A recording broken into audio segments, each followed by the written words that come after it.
Eh bien, bonsoir à toutes et à tous. Merci d'être au rendez-vous de ce grand entretien de Ciel et Espace enregistré en public à la Cité internationale universitaire de Paris, en partenariat avec le Club des chercheurs de la Fondation Victor Lyon, et évidemment sous l'égide de l'Association française d'astronomie, qui est l'éditeur de Ciel et Espace, qui consacre sa une ce mois-ci à l'énigme des supernovas manquantes, c'est-à-dire la différence entre ce que nous pensons être la quantité d'étoiles qui explosent dans la Voie lactée et la quantité d'étoiles qu'on voit, c'est-à-dire rien depuis 4 siècles. Un vrai sujet et une vraie énigme, mais association et revue qui n'a pas manqué de s'intéresser cet été à la planète rouge, dont l'exploration en cours suscite de nouvelles découvertes dont on va parler, et leur corollaire évidemment, à savoir de nombreuses et passionnantes discussions, voire des controverses. Agnès Cousin, bonjour. Bonjour. Merci d'être avec nous. Vous êtes géologue, vous êtes astronome adjoint à l'IRAP, c'est-à-dire l'Institut de recherche en astrophysique et en planétologie de Toulouse. Vous avez fait le voyage pour venir nous rencontrer. Vous êtes co-responsable de l'instrument SuperCam, qui est la caméra laser installée sur le rover Persévérance. Et vous êtes spécialiste de l'analyse de ces roches, de planétologie comparée. Et alors, vous savez que quand on parle des gens comme vous, on les appelle les martiens. Alors, on dit, tiens, les martiens ont découvert ça. Je sais pas. Comment est-ce qu'on devient une martienne ? C'est une question très, très vaste. Je pense que par la passion, on peut devenir un martien, par exemple, si on s'intéresse à ce qui se passe sur les autres planètes du système solaire. Et il se trouve que on a quand même fait pas mal de missions vers Mars, donc c'est aussi plus facile de devenir un martien qu'un vénusien. Et dans votre cas, ça s'est passé comment ? Moi, comment ça s'est passé ? En fait, depuis que j'étais au collège, je voulais faire astrophysicien ou astronome. Je ne savais pas trop la différence encore à l'époque, mais je savais pas non plus exactement ce que ça voulait dire. Mais je voulais travailler sur des choses qui n'avaient rien à voir avec la Terre, enfin quelque chose lié à l'espace, voilà. Je savais pas encore trop si ce qui m'intéressait c'était les galaxies, les planètes, etc. Mais j'avais cette envie-là depuis le début. Et après, j'ai pas eu un parcours aussi lisse que d'autres martiens, par exemple, mais j'ai fait un bac scientifique, ouais, obligé. Et après, j'ai fait une école d'ingénieur avec prépa intégrée, mais je suis restée qu'une seule année parce que j'avais suivi cette voie-là parce qu'une amie que j'avais rencontrée en colo d'astronomie allait dans cette école-là. Elle avait 1 an de plus que moi et elle m'a dit « Ah, c'est génial, il y a une option fusée ». Bon, je me suis dit « Bon, les fusées, c'est l'espace, quoi ». Et sachant pas trop ce que je voulais faire exactement. Et en fait, je suis arrivée dans cette école-là et là, je me suis rendu compte que c'était pas du tout mon milieu. Alors déjà, c'est en région parisienne. Moi, je viens de la campagne. Et donc, pas du tout vraiment pas mon environnement. Et vraiment, il y a eu énormément de maths. Que des maths. Vraiment beaucoup de maths. Et moi, j'ai jamais été très, très forte en maths. Ouais. Du coup, voilà, j'ai fait l'ennui. Qui est pas forte en maths, ça commence à être intéressant. Comme quoi, voilà, c'est... Il y a pas que les maths dans la vie, même si c'est très important, même pour Mars, en fait. Mais voilà, donc ça m'a pas plu. J'ai fait l'année quand même, parce que j'ai appris des choses. Mais en fait, c'est grâce à cette année-là que je me suis dit, mais en fait, moi, ce que je veux faire, c'est surtout pas les fusées, en fait. Ouais. Mais ce que je veux faire, c'est plutôt étudier la surface des autres planètes dans le système solaire. Et du coup, j'ai regardé ce qui était disponible comme formation pour faire ça. Et bon, j'avais le choix entre l'université ou une école d'ingénieur. Je pense qu'à mon époque, c'était la mode de faire des écoles d'ingénieurs. Et j'ai fait une école d'ingénieur en géologie, en fait, qui s'appelait l'IGAL, Institut géologique Albert de Lapparent. Et du coup, je suis allée là-bas. Bon, c'était sur concours et tout. Et dans ma lettre de motivation que j'ai retrouvée il n'y a pas si longtemps, je disais clairement, bon, moi, la géologie terrestre, je m'en fiche un peu, mais ce que je veux faire, c'est la géologie de Mars. Et voilà, donc ils m'ont prise, ça m'a plu. Et en fait, en dernière année, J'ai fait un double diplôme en fait parce que bon, l'école c'était bien, mais c'était très terrestre, hein, ça. Et du coup, j'ai fait un master 2 en planétologie à Paris. Là. Et comment vous êtes rentré dans cette expérience incroyable qui est le robot martien Persévérance, parce que même s'il y a beaucoup de gens, ça reste quand même une opportunité extraordinaire que de travailler avec un robot qui roule sur Mars, encore aujourd'hui, là. Ben, là, j'ai eu énormément de chance vraiment parce que c'est au moment où j'ai postulé pour faire ce master 2 en planéto, pour faire le double diplôme, que j'ai rencontré le responsable du master, donc j'ai eu un entretien avec lui, et qui m'a demandé un peu ce que je voulais faire. Alors moi, un peu toute naïve, moi j'aimerais bien regarder les données des robots martiens. Et donc il m'a dit, si ça t'intéresse, je pourrais te proposer un stage co-encadré par moi et quelqu'un d'autre au Muséum d'histoire naturelle. Et si tu veux, tu pourras faire ce stage-là et tout. Et du coup, c'est comme ça un petit peu que déjà, j'ai fait ce M2, ça m'a plu. J'ai fait le stage sur des données des robots Mars Exploration Rover, là, des mers et des données orbitales aussi. Et pendant mon stage, Nicolas, cette personne m'a dit, au fait, à Toulouse, ils cherchent un thésard pour calibrer l'instrument ChemCam qui sera à bord de Curiosity. Donc ça, c'était en 2008, 2007, par là. Et il m'a dit, tu devrais postuler, je pense. Alors, je regarde l'offre d'emploi, en fait, de thèse. C'était sur le site du CNES parce que c'était une thèse financée par le CNES. Et là, je vois qu'en fait, ils cherchent un physicien. Alors, je retourne le voir. Voilà. Je le recontacte, je vais le voir. Je suis pas sûre que je puisse vraiment postuler parce que moi, je suis pas du tout physicienne, en fait. Et il me dit, non, non, mais t'inquiète. Je connais les personnes à Toulouse. Ils ont marqué physicien parce que quand même, c'est pour faire la calibration scientifique de l'instrument. Donc, il faut comprendre comment l'instrument fonctionne. Mais c'est quand même un instrument qui va analyser des roches. Donc, toi, t'es géologue, t'as quand même tes chances. Et voilà, donc j'ai postulé et j'ai eu de la chance, ils m'ont prise. Et c'est comme ça que je suis rentrée un peu dans la famille des Martiens, en fait. Et vous n'êtes pas sorti encore. Et j'en suis jamais sortie, ouais. Alors, c'est marrant parce que vous dites, moi j'avais envie de faire de la géologie ailleurs que sur la Terre. Mais je vais vous ramener un peu sur la Terre. Si vous vouliez me montrer à quoi ressemble Mars aujourd'hui, où est-ce que vous m'emmèneriez sur la Terre pour quelque chose de similaire, si je puis dire, enfin, avoir cette expérience? Oui, oui, effectivement, on peut pas se passer de la réponse. géologie terrestre parce qu'au final, il y a quand même plein de processus qui sont similaires entre la Terre et Mars. Alors bien sûr, il y a des choses qui n'ont rien à voir, hein. Par exemple, sur Mars, il n'y a pas de tectonique des plaques, Ouais. contrairement à la Terre. Donc il y a vraiment beaucoup de différences, mais il y a beaucoup d'endroits analogues à Mars. Euh, alors je les connais pas tous, mais par exemple en Espagne, il y a ce qu'on appelle le Rio Tinto, qui est un endroit qui peut ressembler à certains endroits martiens, avec beaucoup d'oxyde de fer, etc. Et au Chili, en Islande, il y a vraiment plein d'endroits analogues à Mars selon les intérêts qu'on a en fait. Mais comment vous le décririez? Désertique, des canyons, enfin, c'est quoi l'ambiance en fait L'ambiance sur Mars, sur Terre sur Terre, pour qui ressemble ressembler à à Mars? Mars. Le Sahara, par exemple? Alors, le Sahara, pour certains aspects, ça pourrait convenir parce qu'il y a beaucoup d'érosion Ouais, là aussi, éolienne. King, on a l'impression que Voilà, ouais, il y a des types de roches qui sont morphologiquement, en fait, qui ont une forme qu'on retrouve très bien dans le Sahara à cause des vents chargés de sable et de poussière qui vont tailler les roches. Euh, Si on cherche plus des roches qui ont été altérées en présence d'eau, par exemple, on va s'intéresser plus à l'Islande. Alors, c'est aussi assez désertique, ouais. mais c'est des climats relativement froids où il y a quand même un petit peu, il y a de l'eau ou des glaciers. Ouais. Et donc là, on va aussi s'intéresser à l'Islande pour ça. Alors, c'est moins désertique, mais c'est froid et avec un peu d'eau quand même.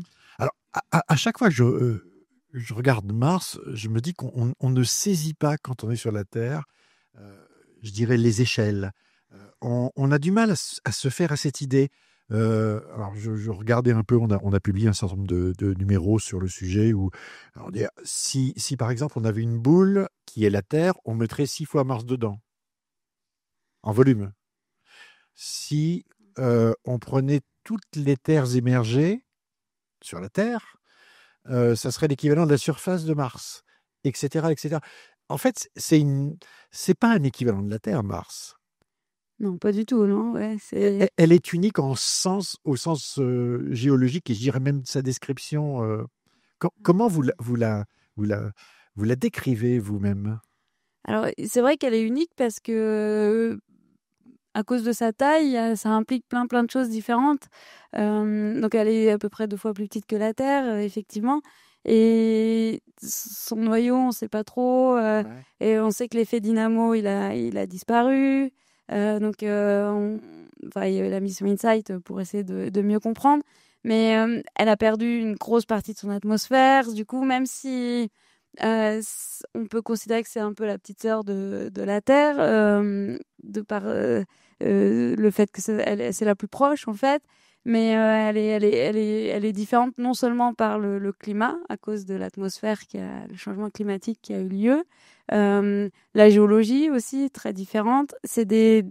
Et la grosse différence avec la Terre, c'est que 80% de la surface de Mars sont des terrains hyper anciens, donc genre plus de 2,8 milliards d'années. Des terrains que nous, sur Terre, on n'a plus vraiment accès. Voilà, et ça représente peut-être 2% de la surface. Et même si on les trouve, ces terrains, ils ont beaucoup évolué parce qu'ils ont été pris à cause de la tectonique dans des chaînes de montagnes. Ils ont été en contact énormément avec de l'eau. Donc les minéraux ont été chauffés, ont été modifiés, etc. Donc même si on a la chance de retrouver un petit peu de ce qu'on appelle la sécraton, ça n'a rien à voir avec ce que c'était il y a 3 milliards d'années. Alors que sur Mars, ces terrains-là, ils nous attendent un petit peu, entre guillemets. Ça veut dire que quand vous vous promenez sur Mars avec un robot, vous êtes dans les archives pour le compte d'il y a 2-3 milliards d'années, quoi. C'est ça, voire plus que 3 milliards d'années pour certains des terrains. Donc, c'est ça aussi qui nous fascine un peu sur Mars. C'est ça qui drive un peu l'exploration martienne, c'est que ces terrains-là, on sait que sur Terre, à cette époque-là, il y avait de l'eau. Et on sait que c'est un peu l'époque où la vie a commencé à émerger, la vie telle qu'on la connaît. Donc on se dit, si on a ces terrains-là sur Mars qui nous attendent, qui n'ont pas bougé trop depuis 3 milliards d'années, peut-être que on va savoir s'il y avait de l'eau. Bon, ça, on l'a maintenant, on le sait. Mais et après, la marche après, c'est est-ce que c'était habitable? Donc comment était cette eau? Est-ce qu'il y avait tout ce qu'il fallait pour que la vie puisse émerger? Et après, l'étape d'après, est-ce qu'il y a eu de la vie, quoi. C'est ça un peu qui nous fascine aussi sur Mars, c'est d'avoir ces terrains si anciens que sur Terre, on peut plus retrouver. Et ça fait un peu lire aussi un peu notre passé terrestre qu'on n'a plus sous nos yeux. Alors, vous travaillez sur un robot qui s'appelle Persévérance et qui a fait l'actualité en fin d'été, dont on va parler, parce qu'il faut vraiment que vous nous décodiez ce qui s'est passé. Ce robot, il est arrivé en 2021, ça fait déjà quelques années. Il fonctionne très très bien, c'est le moins qu'on puisse dire. Il a fait, je sais pas, 35 km, quelque chose comme ça. 39,5 maintenant. 39,5, c'est très précis, kilomètres. Les images sont tout à fait extraordinaires. On reparlera de ce robot, mais l'annonce qui a été faite, alors j'essaie de bien comprendre parce que il y a de la géologie, mais surtout c'est extrêmement fin. C'est une étude qui concerne des roches. Vous me direz si j'ai bien compris, des roches très fines qui se forment en présence d'eau. Et donc vous avez découvert, enfin le robot a observé, il y a beaucoup de caméras d'ailleurs, des petits grains noirs. Qui ressemblent à des nodules en fait, et puis à côté des taches blanches qui sont entourées d'une bordure noire très marquée, très profonde. On a qualifié ça pour les premiers de taches de léopard et pour les autres de graines de pavot, pour être très, très littéraire. Et à ce moment-là, les géologues, vous avez co-signé un article dans Nature à ce moment-là pour décrire ce que vous aviez interprété. Vous expliquez que vous avez identifié un phénomène dit, alors je vais utiliser le mot d'oxydoréduction, c'est-à-dire d'une réaction chimique qui sur Terre est souvent exploitée par des micro-organismes. Alors cette oxydoréduction, si je puis dire, c'est du fer qui a été en quelque sorte affaibli, ou, je ne sais pas comment utiliser le terme exact, mais par quelque chose qui a qui a eu une réaction avec lui. Et sur Terre, ça peut se passer avec des éléments biologiques. Donc la discussion, c'est est-ce qu'on a découvert quelque chose qui peut être interprété comme étant un indice, si je puis dire, d'une activité biologique passée, ou est-ce que c'est quelque chose qui est purement abiotique, comme on dit, c'est-à-dire uniquement chimique? Alors, je dirais ça aurait pu passer inaperçu si ça avait été autre chose que Persévérance, s'il n'y avait pas eu une conférence de presse à la NASA qui a valorisé l'événement, et si le nouveau chef de la NASA par intérim n'avait pas dit oh oh, mais ça c'est le robot envoyé à l'époque du premier mandat de Trump, et je vous assure que nous avons cette fois-ci une preuve, mais vraiment très très solide de ce qu'il y aurait pu avoir de la vie sur Mars. Est-ce que j'ai bien résumé ou pas? C'est un résumé parfait, ouais, de la situation. Maintenant, dites-nous ce que vous avez vraiment trouvé. Alors, c'est vrai qu'on a trouvé ce genre de roche avec ces petits nodules et ces taches de léopard. En fait, c'est un peu plus complexe que ça, mais il y a tout le contexte aussi qu'il faut prendre en compte, et que bon, dans le communiqué de presse, ça n'a pas forcément été mis en avant. Mais c'est déjà la roche, la matrice de la roche, en fait, c'est des grains vraiment très très fins, micrométriques, qui montrent que cette roche s'est formée vraiment dans un milieu où il y avait de l'eau, donc soit lacustre, soit fluviatile. Souvent on dit fluvio-lacustre quand on ne sait pas trop. Mais quand l'environnement est très très calme, en fait, donc avec des particules très fines qui se déposent doucement, et donc il faut vraiment un environnement calme, donc c'est-à-dire dans un lac tranquille. Voilà, par exemple. Et donc ça c'est la première chose. Donc déjà, présence d'eau. Donc effectivement, c'est quelque chose qui nous intéresse si on pense avoir trouvé un indice lié à des biosignatures. La deuxième chose, c'est que ces nodules noirs, là, je ne sais plus comment on les appelle, là, les poppy seeds en anglais, mais les graines de pavot en français, voilà. Ouais. Oui, les Américains aiment bien toujours rattacher, voilà, imager ce qu'on voit, et souvent par rapport à de la nourriture. Alors, c'est bizarre. je sais pas. Mais voilà, donc ces graines de pavot, là, ces petits nodules noirs, ce qui nous fait penser que c'est lié à des réactions chimiques, c'est aussi qu'on les voit pas sous forme on les retrouve pas condensés sur une couche particulière, ou on les trouve pas triés d'une certaine manière. Ils sont vraiment de manière aléatoire dans la roche, ce qui fait dire que en fait se sont formés au même moment que la roche, et ils sont pas arrivés via le fleuve par exemple, qui les aurait transportés et déposés au moment de la formation. Voilà, ça s'est passé dans la roche. Et là, ce qui est vraiment intéressant, c'est ces taches de léopard, donc ces petites taches blanchâtres avec ces bordures noires. En regardant la roche de plus près avec l'instrument Pixel, donc qui est l'instrument qui est au bout du bras, qui est un instrument de fluorescence X, qui regarde vraiment des choses millimétriques. En fait, il fait un mappage, une cartographie très très fine sur quelques millimètres seulement de la roche. Et ça nous permet d'analyser en détail aussi bien les taches blanches que la bordure noire et les graines de pavot. Les taches blanches, elles font entre 100-200 microns jusqu'à 1 millimètre de taille. Et les graines de pavot, ça dépasse pas les 100 microns, je crois, ou 200 microns. Donc, c'est vraiment tout petit. Donc, c'est vraiment avec l'instrument Pixel qu'on peut faire cette analyse très fine. Et là, ils ont montré que ces graines de pavot, ça serait plutôt du phosphate de fer. Donc jusque-là, rien de passionnant, on peut dire. Enfin, tout va bien. Et ces taches de léopard, là, c'est ces taches blanchâtres. Et il faut dire aussi que tout le reste de la roche est plutôt rougeâtre. Donc c'est un peu étonnant de voir ces taches blanchâtres. D'ailleurs, c'est assez rare. Souvent en géologie, c'est lié à des échanges chimiques quand même. Et donc ces taches blanchâtres correspondraient à des sulfures de fer ferreux, donc un fer affaibli, mais aussi un soufre affaibli. Donc ça, c'est un petit peu étonnant. Et la bordure noire, c'est la même chimie que les graines de pavot, en fait.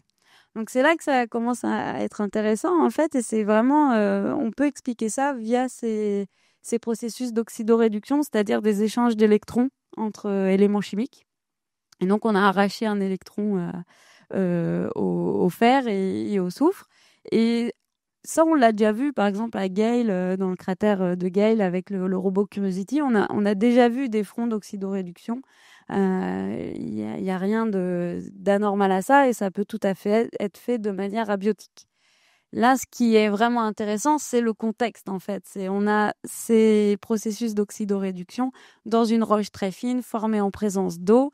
Et ces assemblages minéralogiques là qu'on a vus, euh, qu'on fait l'objet de l'étude, c'est des assemblages minéralogiques qu'on voit sur Terre, pareil quand il y a des eaux ouvertes, on dit, quand il y a beaucoup de brassage d'eau, et on voit ces mêmes assemblages de phosphate de fer et de sulfure de fer.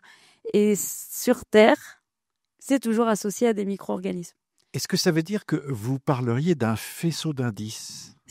Oui, c'est ça, c'est un faisceau d'indices. Et en fait, on peut vraiment pas conclure en fait si c'est vraiment quelque chose qui a été fait de manière abiotique ou de manière biologique, parce on n'a pas tous les éléments. Si c'était fait de manière abiotique, ça pourrait être fait en environnement à température plus chaude, par exemple. Alors, qu'est-ce que ça veut dire plus chaud? Voilà, déjà, on n'a pas forcément de limite.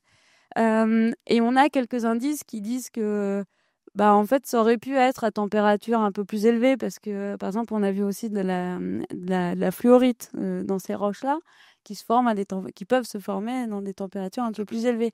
Le sulfure aussi peut se former à des températures assez variables, donc en fait, ça pourrait être fait à température plus élevée. Mais vous notez dans l'article qu'il y a pas mal de matière organique autour. Oui, Ça veut dire quoi? mais la matière organique, en fait, c'est pas forcément biologique. Non. Souvent aussi, ces échanges, ces fronts d'oxydoréduction peuvent être accélérés lorsqu'il y a pas mal de présence de matière organique. Donc, en soi, ça peut être plutôt un indice supplémentaire plutôt vers la formation abiotique. Mais en gros, on peut vraiment pas conclure. Si c'était fait de manière biologique, il faudrait aller voir un peu plus près les isotopes, par exemple. Et avec le robot, les instruments qu'on a actuellement, on peut pas. Alors, on ne peut pas conclure, mais vous avez quand même décidé d'en saisir un échantillon, de le mettre dans une petite boîte, de le mettre dans le robot en se disant, ça on n'avait pas prévu, mais le jour à supposer qu'on puisse le ramener sur Terre, ça c'est important. Oui, le retour d'échantillon serait important parce On pourrait dire avec un échantillon que c'est biologique ou pas biologique? je pense que oui, en regardant par exemple le fractionnement isotopique avec des instruments plus pointus, avec des résolutions plus pointues spatialement, par exemple, je pense qu'on pourrait aller un peu plus loin, du moins. Mais ce retour d'échantillon, c'est important parce que c'est pas la première fois en fait qu'on a plein de faisceaux d'indices. Avec Curiosity, c'est arrivé plein de fois. On pouvait pas dire si c'était des observations liées à de l'activité biologique ou vraiment que à des processus chimiques. Donc on a eu ça arrivait plein de fois. Et sauf qu'avec Curiosity, on n'a pas de retour d'échantillon. Avec Persévérance, bon, c'est un autre indice. Je pense que ça a fait peut-être, je sais pas si ça a fait plus le buzz ou pas, mais en tout cas, on en parle pas mal depuis cet été. Mais c'est parce que c'est visuel aussi, parce que là, on a une image, une photo de la roche avec ces petites taches de léopard qui sont qui sont très parlantes. En fait, on comprend bien les échanges qu'il y a pu avoir entre les minéraux. Vous avez été gêné par les réactions un peu exagérées de l'administration américaine en disant ouais, on est très près de. Enfin, on comprend pourquoi on le fait aussi d'une certaine façon, mais vous signez un papier scientifique, vous êtes nombreux, c'est votre travail, vous posez toutes les questions, vous dites écoute, on ne peut pas exclure, mais en même temps, ce n'est pas une preuve absolue. C'est de la science pour le compte. Ouais. Alors, bon, la conférence de presse a été assez étonnante, j'y reviendrai après. Allez-y. Donc, ça a été étonnant parce que même au sein du projet, on a été mis au courant seulement la veille qu'il y aurait une conférence de presse. Donc, ça n'a pas été rediscuté après en petit comité, mais je ne sais pas pourquoi on a été mis au courant si tardivement. Je ne sais pas si c'est que ça a été organisé au dernier moment ou si simplement, même en tant que PI de l'instrument, c'était pas nos oignons, je ne sais pas. Mais l'annonce, oui, est faite par l'administrateur de la NASA était assez étonnante. Et je me rappelle, je l'écoutais en direct, mais seulement d'une oreille, parce que moi, je commençais les opérations martiennes, donc peut-être on pourra en parler après. Ouais. Mais j'ai pas pu écouter l'intégralité, mais les 5 premières minutes ont été assez aberrantes. Déjà lié le décollage de Persévérance avec le premier mandat de Trump. C'est un fait. Oui. Bon, voilà un fait. Et bon, et après, il n'y a pas vraiment de lien direct. Et aussi, il a un petit peu oublié le mot le plus important, le terme potentiel. Potentiel. Donc ça, nous, on était, même à l'équipe scientifique française, sur le chat, on était tous vraiment très étonnés de ça. Après, le reste de la conférence de presse, c'est quand même bien déroulé. La project scientist, Cathy Stack, et d'autres scientifiques, et notamment le premier auteur du papier, ont été beaucoup plus raisonnés, enfin, ont été normaux, on va dire, avec un raisonnement scientifique dans leur argument. Voilà, dans leurs arguments, et ont simplement expliqué qu'est-ce qu'ils avaient découvert et en quoi le papier est important. Après, lors de l'écriture du papier, c'était une grosse question. Comment est-ce qu'on appelle ça? Est-ce qu'on dit potential biosignature et ça a été longuement discuté. On savait pas trop, et notamment un des reviewers était pas sûr du terme potentiel, etc. Après, en dehors de la presse release et tout, je trouve que les échos qu'on a eus autour de l'article, moi j'ai été plutôt agréablement surprise. Alors j'ai pas vu tout ce qui est sorti dans la presse, mais j'ai trouvé que les médias avaient bien compris que c'était potentiel et qu'on n'a pas trouvé les petits hommes verts sur Mars. On se souvient des propos de Carl Sagan sur une annonce extraordinaire suppose des preuves extraordinaires. C'est ça. Et effectivement, ça ne peut pas s'oublier. Je voudrais qu'on dézoome un peu avant de parler des opérations martiennes, parce que c'est un cratère particulier dans lequel s'est posée Persévérance, qui s'appelle G0, et qui a fait l'objet d'une sélection aussi extrêmement fine, si je puis dire. L'idée, c'était après que son prédécesseur ait dit oui, Mars a été habitable. La question, c'est est-ce qu'on peut aller échantillonner, ou en tout cas aller dans des endroits où finalement il y aurait eu suffisamment d'eau pour qu'on regarde ce que vous faites aujourd'hui, en fait. Est-ce que le cratère dans lequel s'est posée Persévérance, finalement, après y avoir passé quand même quelques années, est un bon choix? Je vois qu'il y a des discussions dans la communauté scientifique pour se dire, finalement, c'est peut-être pas un cratère qui a hébergé pendant très longtemps l'équivalent d'un lac tranquille, mais il y a eu beaucoup de débordements, il y a eu vraisemblablement énormément d'activités sur très peu de temps, et c'est peut-être pas le meilleur endroit. Est-ce que vous jugez aujourd'hui, même si vous n'y pouvez plus grand-chose, si je puis dire, que finalement c'est un régal pour vous, et que ce choix, il est confirmé par les observations et par les résultats? Alors, je pense que c'est un vaste débat, et moi je suis pas du tout spécialiste d'astrobiologie, donc je vais dire mon point de vue à moi. Je pense que le cratère G0, il reste quand même hyper intéressant parce que je sais pas par où je vais commencer, mais il nous a peut-être un petit peu étonnés d'un point de vue astrobio, parce qu'on a atterri vraiment dans le fond du cratère, donc à quelques kilomètres du delta. Donc, on n'a pas investigué le delta en premier. Et avant l'atterrissage, alors les données orbitales montraient qu'on avait des signatures plutôt de minéraux primaires, donc des minéraux qui se forment par activité magmatique. Mais on ne savait pas si c'était des roches magmatiques ou des roches sédimentaires qui étaient enrichies en ces minéraux. Du coup, on pensait, comme c'est le fond du lac, on pensait que c'était plutôt des roches sédimentaires, par exemple, ou en tout cas, une partie de la communauté pouvait penser ça.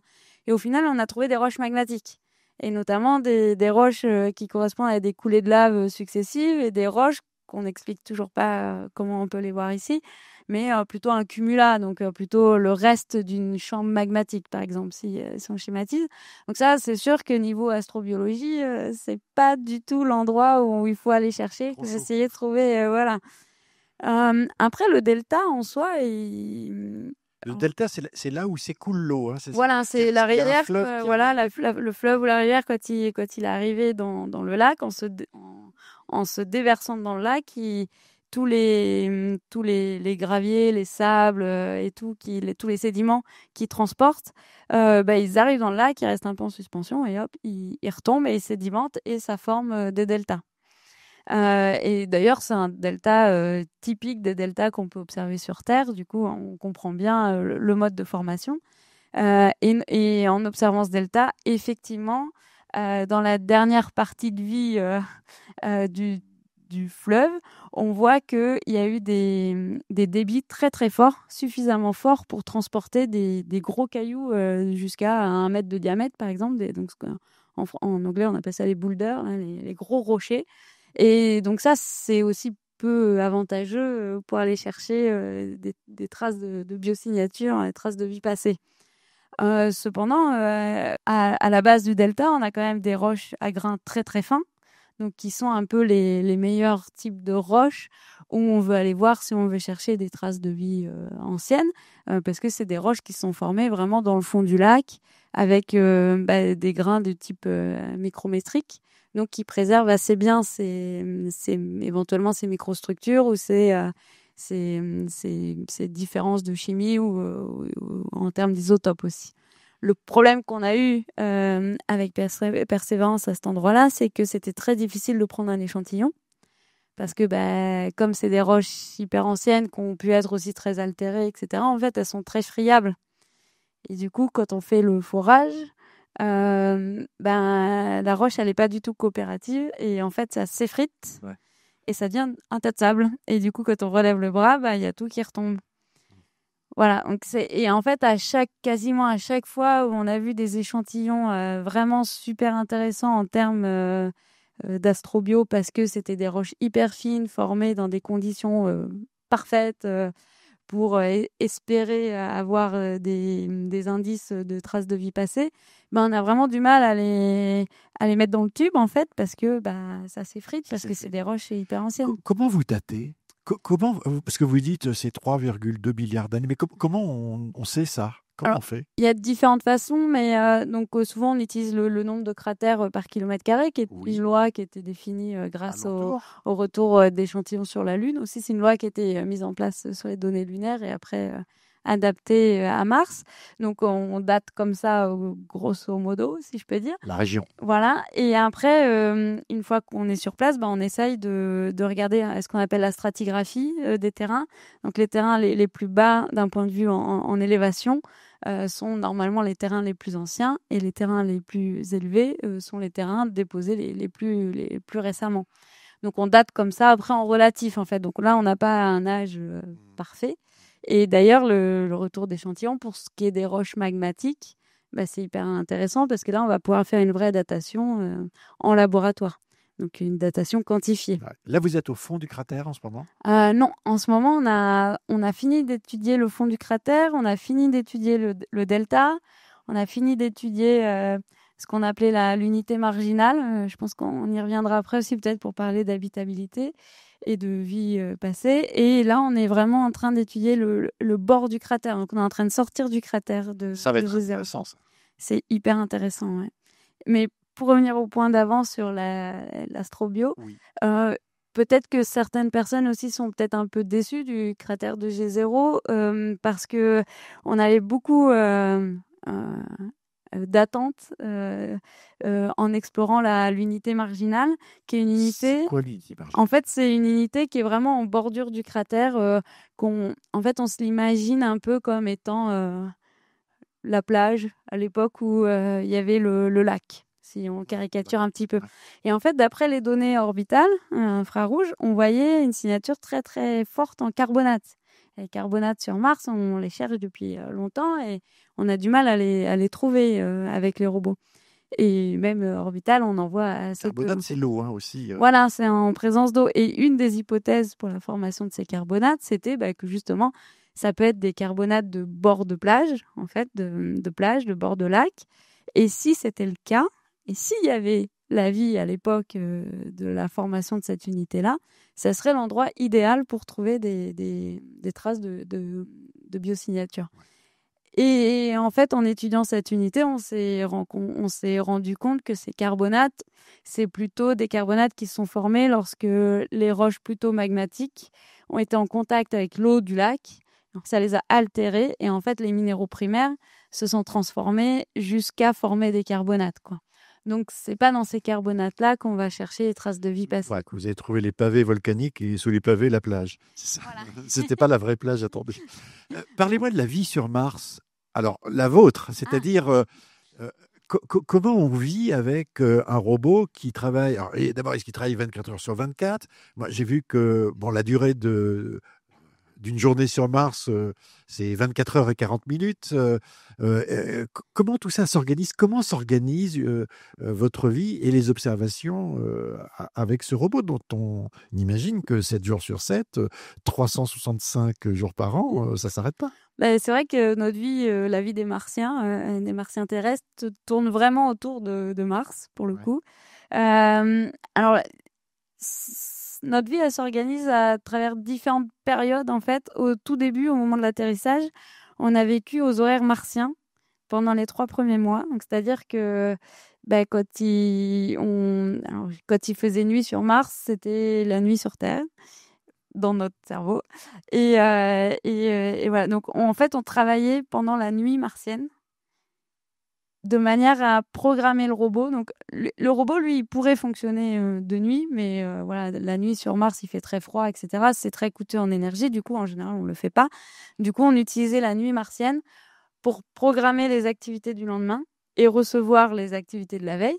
Et en fait, faire ça comme ça, en temps réel, ça nous permettait si au début de la nuit martienne, quand le rover envoyait les données au satellite qui nous les ramenait sur Terre, donc ça c'est en fin d'après-midi sur Mars environ, nous, suite à ça, on recevait les données et ça nous permettait d'être super réactifs en cas d'un problème avec un instrument ou avec le rover. On avait toute la nuit martienne pour résoudre le problème. On est d'accord, il est autonome. Hein? Il est autonome, oui. Ok. Vous envoyez les instructions et il opère. Voilà, on ne l'opère pas avec un joystick parce que au minimum, il faut 15-20 minutes le temps d'envoyer les commandes et de les recevoir. Donc le joystick, c'est pas possible. Donc on envoie les commandes, on lui envoie les commandes pour toute une journée. Et lui, il se réveille au petit matin, il se réchauffe, etc. Et il exécute les commandes. Et en fin d'après-midi, il envoie les données. Alors, il y a plusieurs fois dans la journée où les satellites passent. Donc, les données arrivent en plusieurs paquets. Mais voilà. Donc, les 3 premiers mois, c'était assez compliqué parce que, comme vous l'avez dit, 24 heures 40 sur Mars. Donc, le jour où on a atterri, il était environ 11 heures, je crois. On a dû commencer les opérations, donc recevoir les premières données vers minuit. Le lendemain, ça veut dire qu'on est allé bosser à minuit 40. 40 minutes de jet lag tous les jours. Voilà. Et c'est pas toujours évident quand on a. Et vous n'êtes payé que 24 heures. Oui. Qui plus est. Voilà, en plus. Ouais. Mais ça, c'est vraiment des périodes qui sont absolument superbes. Je l'avais vécu aussi pour Curiosity. J'étais en fin de thèse à cette époque-là. Et par contre, on avait pu aller au JPL, donc au Jet Propulsion Laboratory, pour faire ce qu'on appelle les 90 sols. Donc un sol, c'est un jour martien, ça équivaut à 3 mois sur Terre. Et là, à cause du Covid, on n'était pas au JPL, on était chacun chez soi. Heureusement, on a pu le faire au CNES à Toulouse aussi. Mais c'est compliqué, par exemple, de se lever à 3 heures du matin pour travailler. Et aujourd'hui, ça a changé, parce que là, vous parliez de calibration. Voilà. Petit à petit, on a commencé à diminuer le rythme. Donc, au bout de 3 mois, on a commencé à travailler aux horaires américains de la Californie, parce que c'est de là qu'est opéré le robot. Du coup, il y a 9 heures de décalage avec la France. Donc, en général, ça commence à 17 heures. C'est quand tout va bien, quand le passage des satellites va bien, etc. C'est les Américains qui envoient les informations, c'est ça? Ah oui. Oui. Okay. Ça tout passe par. C'est une mission américaine. Du coup, nous, même pour notre instrument, on prépare nos séquences, mais toutes les séquences de tous les instruments du rover et tout sont mis dans un package qui est envoyé par le JPL. Voilà. Donc petit à petit, on a commencé. Déjà, on est passé aux horaires terrestres, donc ça a changé pas mal. Et là, on travaillait quand même 7 jours sur 7. Donc, en ce qui concerne Supercam, l'instrument sur lequel je travaille, c'est franco-américain. Du coup, on fait un peu on alterne avec les équipes américaines. Pendant ce temps-là, on faisait à peu près 2 jours, c'est les US qui font, 2 jours, c'est la France. Ça nous permettait de rester en contact, connecté, enfin de même si c'était pas nous les responsables ce jour-là, ce soir-là, on allait quand même au CNES voir ce que les Américains faisaient parce que c'est une période d'apprentissage en fait parce que tout est un peu nouveau. On a commencé à travailler que 6 jours sur 7, donc le samedi soir, on programmait le robot pour le dimanche et pour le lundi, et le lundi soir, on reprenait les opérations. Du coup, ce qui nous permettait d'avoir le dimanche un peu de libre. Quelques mois plus tard, on a fait sauter le samedi aussi, donc le vendredi soir, on a programmé le rover pour qu'il, lui, il travaille le samedi, le dimanche et le lundi. Voilà. Donc là, maintenant, on est à ce rythme-là. On travaille, on programme le rover du lundi au vendredi. Mais lui, il travaille 7 jours sur 7.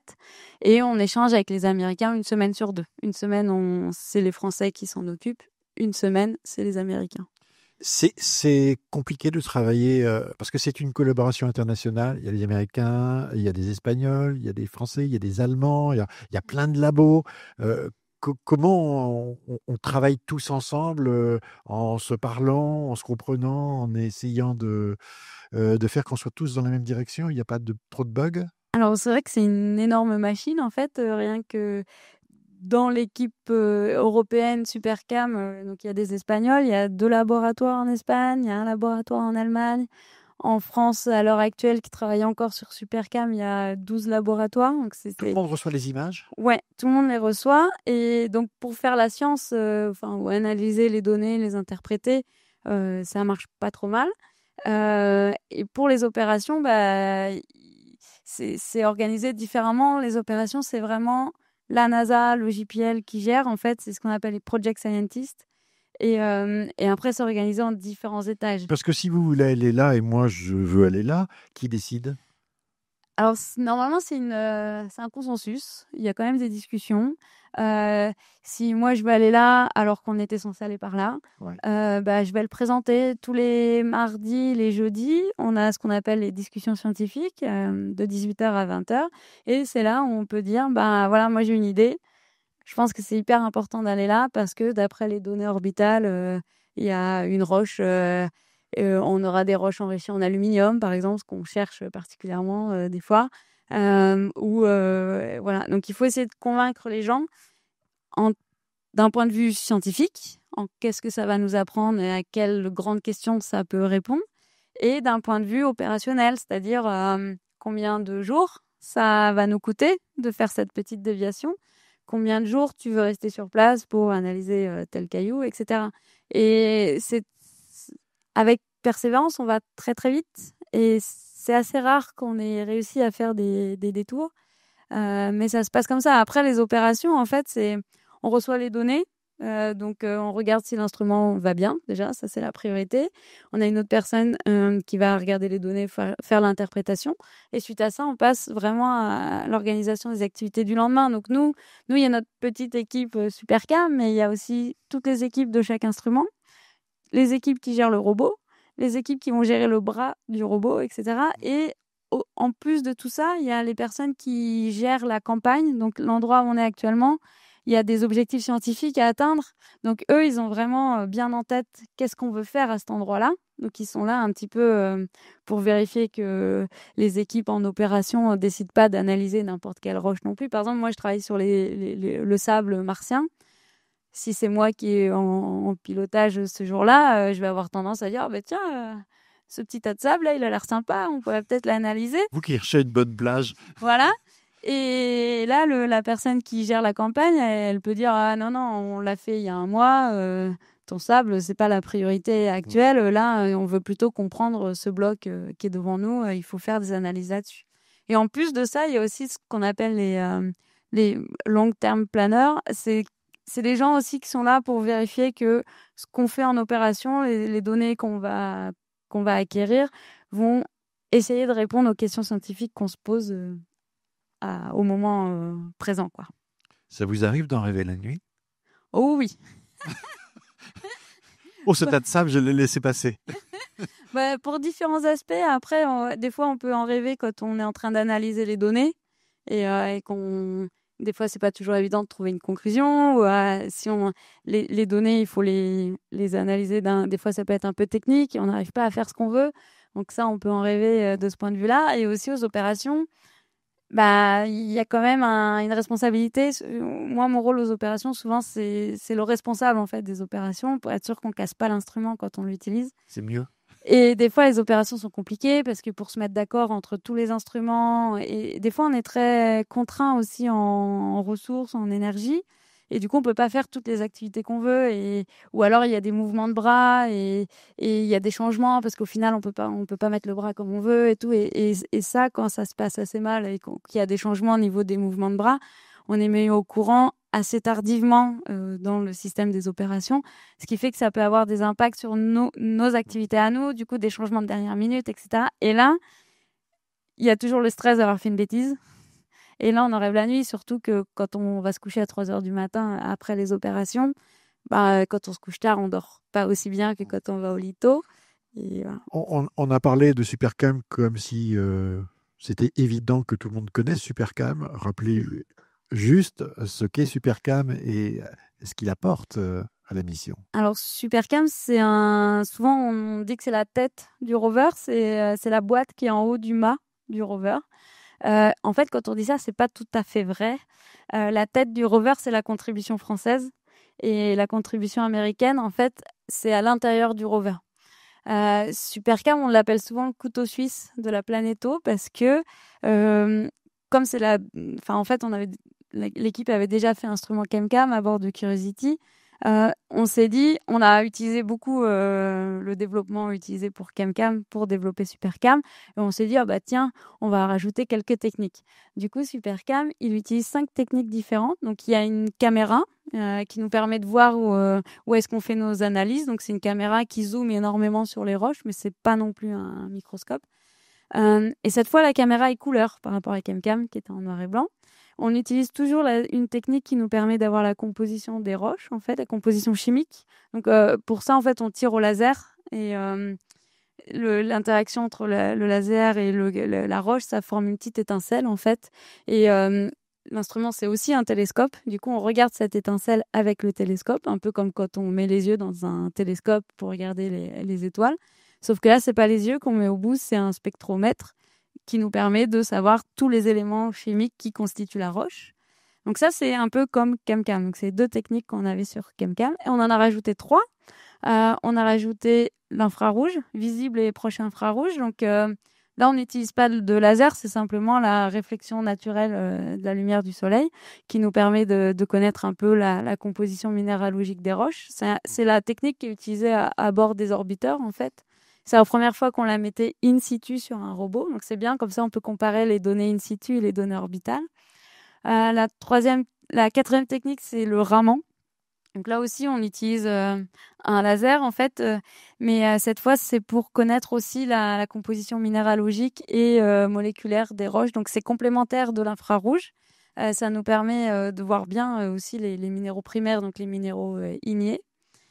Et la dernière technique, c'est le micro. Qui a été rajouté un petit peu à la dernière minute et qui est très utile pour étudier l'atmosphère, en fait, les turbulences atmosphériques et aussi les propriétés physiques des roches parce qu'on allume le micro quand on tire au laser pour connaître la composition chimique. Et là, voilà, on écoute l'interaction du laser avec la roche et selon le bruit que ça fait, on peut en déduire la dureté de la roche. Donc ça, c'est quand même hyper intéressant. Ah, c'est le son qui permet de déduire la dureté de la Alors, roche. on peut aussi remonter à cette info-là quand on essaye de faire un forage, par exemple, si ça marche pas.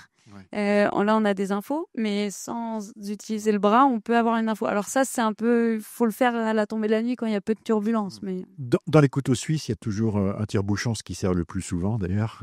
Où est le tire-bouchon? Non, plus sérieusement, aujourd'hui, de quoi est-on sûr de l'histoire martienne? Est-ce qu'on est sûr que il y a 4 milliards d'années, Mars ressemblait à la Terre, était humide, il y avait des nuages, du vent, de l'eau, peut-être des lacs, etc. Ça, on en est sûr aujourd'hui. Ça, c'est ce qu'on appelle l'habitabilité. Oui, je pense qu'on est sûr qu'il y a eu de l'eau sur Mars. On est sûr qu'elle a coulé. Longtemps, On voilà. n'est pas sûr que ça ait duré longtemps, par contre. Alors, il y a encore plein de débats, ouais. Sûr. Et là, c'est des débats compliqués parce que ça mêle plein de compétences, de métiers différents. Ouais. Mais il y a beaucoup de débats. Justement, est-ce qu'il a vraiment fallu de l'eau liquide pendant si longtemps pour former tout ce qu'on voit actuellement, morphologiquement ou minéralogiquement? Ou est-ce qu'il suffisait que, en fait, Mars soit vraiment plus froide que ce qu'on s'était imaginé, et du coup, qu'il y ait surtout des glaciers qui fondaient régulièrement, et que peut-être ça aurait suffi? Et là, il y a beaucoup de débats, et il y a aussi les métiers, ceux qui regardent plutôt l'inclinaison de la planète, tout ça. Ouais. Et ça joue énormément. Où est passée l'eau? Ça, aujourd'hui, c'est réglé? On sait où est passée l'eau ou c'est encore un débat? Il y avait deux écoles. Il y a ceux qui considéraient qu'elle avait disparu en dessous, elle était sous forme de glace, et d'autres qui se sont dit non, elle est évaporée. C'est réglé ou c'est pas réglé? Alors, je pense pas que ce soit encore réglé. Ça, c'est pas réglé. C'est que la mission MAVEN avait beaucoup aidé à comprendre l'échappement atmosphérique, etc., qui est en grande partie quand même la raison pour laquelle il y a eu ce changement climatique et qu'on fait que les conditions de pression, température à la surface de Mars étaient plus capables de garder l'eau liquide. Donc ça, je pense qu'on a compris, même si j'ai l'impression que l'échappement atmosphérique n'est pas la seule raison. Mais où est passée l'eau? Voilà, il y a encore les calottes. Récemment, là, avec Persévérance, on est en train de trouver quand même pas mal de signatures de serpentines, qui sont des roches qui se forment lorsque les roches primaires s'altèrent, par exemple, dans certains... C'est ça, lorsque vous avez annoncé récemment avoir découvert du quartz? Alors, le quartz, c'est encore autre chose. C'est aussi la présence d'eau, quand même? Présence d'eau, et alors pas le quartz lui-même, mais l'opale, qui est quelque chose 100% riche en silice, fait de 100% de silice, mais qui n'est pas cristallisé, contrairement au quartz. Et ça, c'est intéressant d'un point de vue astrobiologique aussi. Ouais. Parce que vous êtes drôle, vous ressemblez de plus en plus à Sherlock Holmes. On a trouvé de l'olivine, du quartz, on voit que c'est dans un détail absolument incroyable pour résoudre des questions qui sont des questions, je dirais, globales. Et effectivement, parce que le quartz lui-même, si on le trouve tout seul, hors contexte, on dit le quartz, souvent on le voit dans les roches granitiques avec des feldspaths, etc. Et en soi, c'est pas.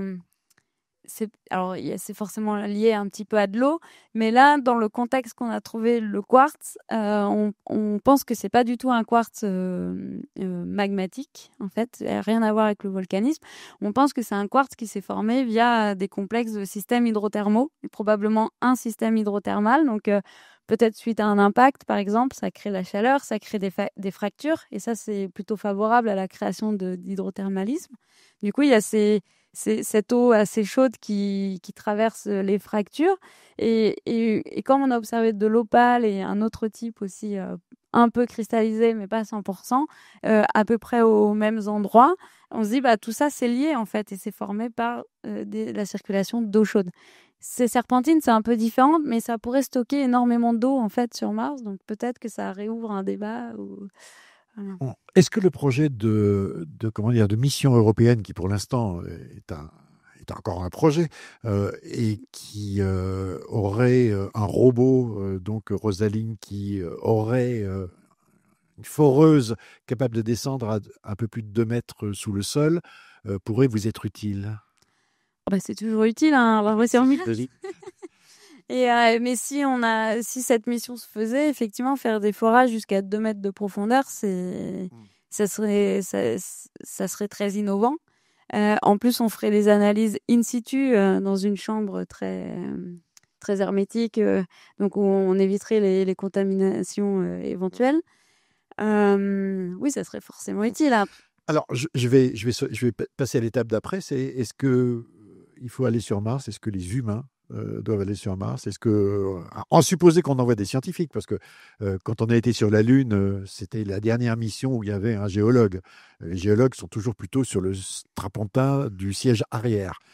Mais à supposer qu'on vous envoie sur Mars et qu'on envoie des géologues, est-ce que c'est utile? Alors, Personne ne vous regarde et ne vous écoute. Allez-y. Non, moi, en tant que géologue, si on me dit demain, si tu veux, tu vas sur Mars avec une voiture qui te permet de faire pas mal de kilomètres, moi je dis oui, parce que on n'est quand même jamais mieux servi que par soi-même. Avoir ses propres yeux, sa propre loupe, et de choisir avec une équipe, bien sûr, pas tout seul, quel échantillon je vais prendre, etc. Et essayer d'avoir un contexte peut-être un peu plus naturaliste, parce qu'avec le robot, il y a des personnes qui arrivent très bien, mais c'est quand même plus compliqué. Moi, je dis oui pour faire une vraie exploration de terrain, de géologue, etc. Après, aller sur Mars, simplement pour aller sur Mars, pour la coloniser, on entend tout plein de choses en ce moment. Moi, personnellement, je trouve pas que ça soit nécessaire. Parce que là vous nous expliquez que ça fait des années que vous avez le nez baissé en disant et ça, je regarde ça, et ça, je regarde ça, et ça. En fait, ce qui vous manque, c'est le retour d'échantillons. C'est-à-dire, vous avez repéré quelque chose, vous avez tout pour l'analyser à distance, mais il manque un petit quelque chose pour faire parler encore plus la roche. C'est un peu le sentiment que ça donne. Oui, parce que aussi c'était un choix pour Persévérance. On n'a pas tous les instruments qu'avait Curiosity, par exemple, qui était quand même qu'elle est un peu plus loin.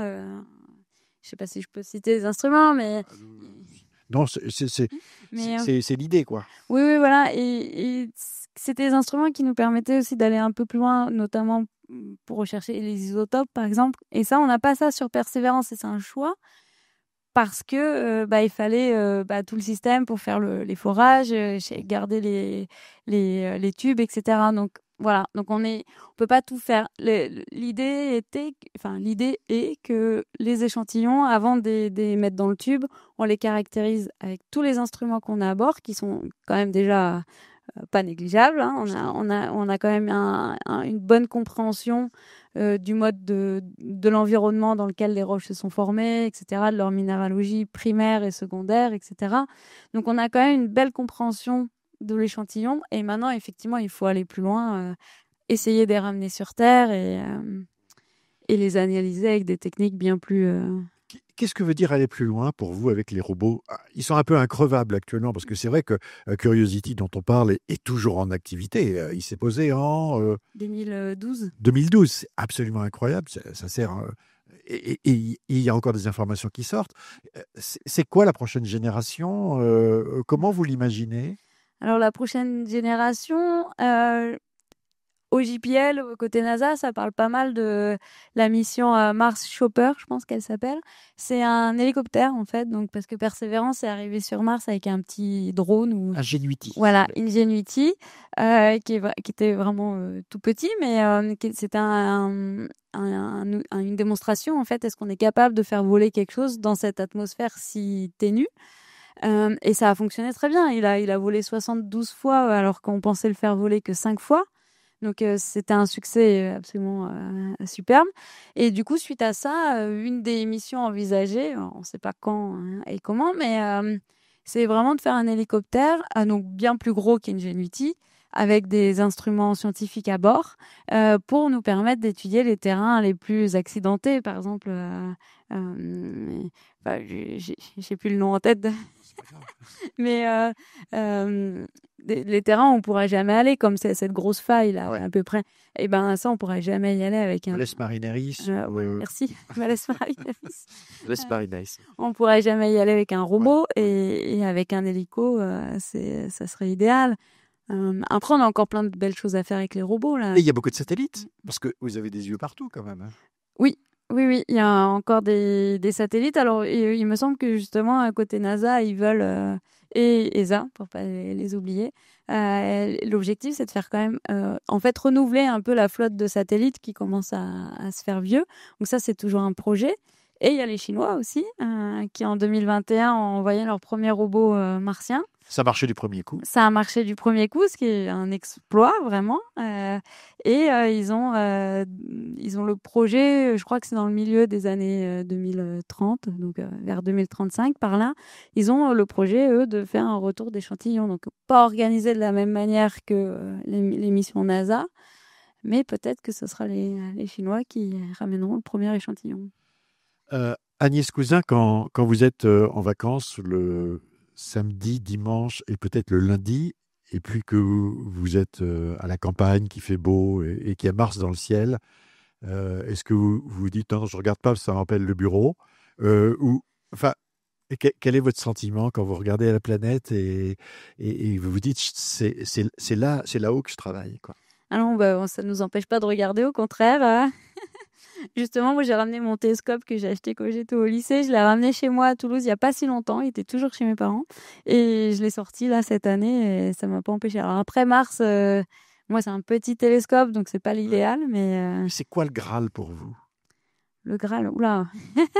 euh, Je pense que simplement les activités quotidiennes qu'on fait sur Mars, moi, je cours pas après la découverte absolue, quoi. Mais vous vous posez quand même la question de savoir si sur cette planète, il y a 3 milliards d'années et peut-être plus, il y a peut-être pu se passer quelque chose?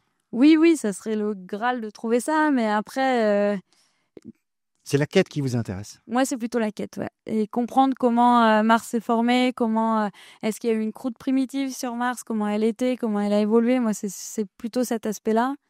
Rechercher les traces de vie passée, moi, je trouve ça super. Mais qu'est-ce qu'on va en faire après, une fois qu'on aura trouvé ça?